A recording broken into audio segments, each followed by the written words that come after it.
بسم اللہ الرحمن الرحیم۔ مفتی عبدالرؤف مبارک پوری رحمۃ اللہ علیہ نے اپنے دور طالب علمی کا ایک واقعہ سنایا، ایک واقعہ لکھا ہے کتاب میں۔ بتایا کہ دارالعلوم دیوبند میں چونکہ ناشتے کا نظم کبھی نہیں رہا ہے، جو طلبہ ناشتہ کرنا چاہتے ہیں وہ اپنے اپنے طور پر ناشتے کا نظم کرتے ہیں، اور جن طلبہ کی مالی حالت اچھی نہیں ہوتی وہ صرف دوپہر اور رات کے کھانے پر ہی اکتفا کرتے ہیں۔ مفتی صاحب کے ایک بنگالی ساتھی نے محتمم صاحب کے نام درخواست لکھی۔ اس کا مضمون کچھ اس طرح تھا، یعنی کہ حضرت قاری طیب صاحب رحمۃ اللہ علیہ کے پاس ایک درخواست لکھی۔ اب درخواست میں وہ بنگالی ایک طالب علم کیا لکھتا ہے، سنیے آپ اس کو بغیر سنیے۔ حضرت، میں بنگال کا ایک طالب علم ہوں، دارالعلوم میں موقوف علیہ کی جماعت میں زیر تعلیم ہوں۔ دارالعلوم میں ناشتے کا کوئی انتظام نہیں ہے۔ میری حیثیت ایسی نہیں ہے کہ میں اپنے طور پر صبح اپنے ناشتے کا نظم کر سکوں۔ گھر میں رات کی روکھی سوکھی روٹی کھا کر کام چلاتا رہا ہوں۔ مدرسے میں اچھے نمبر حاصل کرتا رہا ہوں۔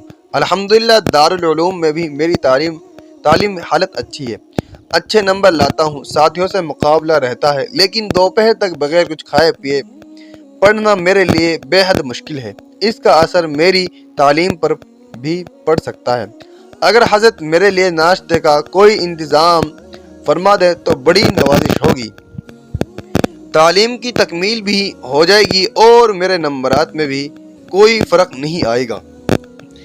اس مضمون کی درخواست وہ طالب علم دفتر اہتمام کے منشی کو دے کر چلا گیا۔ حضرت محتمم صاحب رحمۃ اللہ علیہ تشریف لائے، درخواست دیکھی تو مسکرائے اور کسی چپراسی کے ذریعے سے اس طالب علم کو بلوایا۔ وہ آیا اور سلام کر کے کھڑا رہا۔ قاری صاحب رحمۃ اللہ علیہ کچھ دیر بعد سر اٹھایا، پوچھا درخواست آپ کی ہے؟ اس نے کہا جی حضرت۔ حضرت قاری صاحب نے فرمایا آپ کی صلاحیت اور استعداد کا عالم یہ ہے کہ آپ ناشتہ طا سے لکھتے ہیں، ناشتہ تا سے ہے اور تا سے لکھتے ہیں ناشتہ، لیکن رعایت اتنی بڑی چاہتے ہیں کہ دارالعلوم کے قانون اور ضابطے کی خلاف آپ کے ساتھ خصوصی معاملہ کیا جائے۔ جو دارالعلوم کا ضابطہ ہے اس کو توڑ کر آپ کے ساتھ خصوصی معاملہ کیا جائے۔ وہ طالب علم فوراً کسی ہچکچاہٹ کے بغیر مخاطب ہوا اور کہا حضرت کیا آپ ناشتہ تا سے لکھتے ہیں؟ پھر تھوڑے سے وقفے کے بعد بولا صحیح لفظ تو ناشتہ ہی ہے، یہ نشاط پیدا کرتا ہے۔ صبح کا یہ ناشتہ دن بھر انسان کو چاق و چوبند اور پھرتیلا رکھتا ہے۔ اگر ناشتہ تا سے عام ہے تو اس کی اصلاح ہونی چاہیے۔ وہ جو بنگالی طالب علم ہے وہ حضرت سے کہنا اگر ناشتہ تا سے ہے تو اس کو طا سے ہونا چاہیے، کیونکہ جو ناشتہ کی طا ہے یہ نشاط پیدا کرتا ہے، ناشتہ تا سے نہیں ہے طا سے ہے، اور کہا کہ پھرتیلا رکھتا ہے۔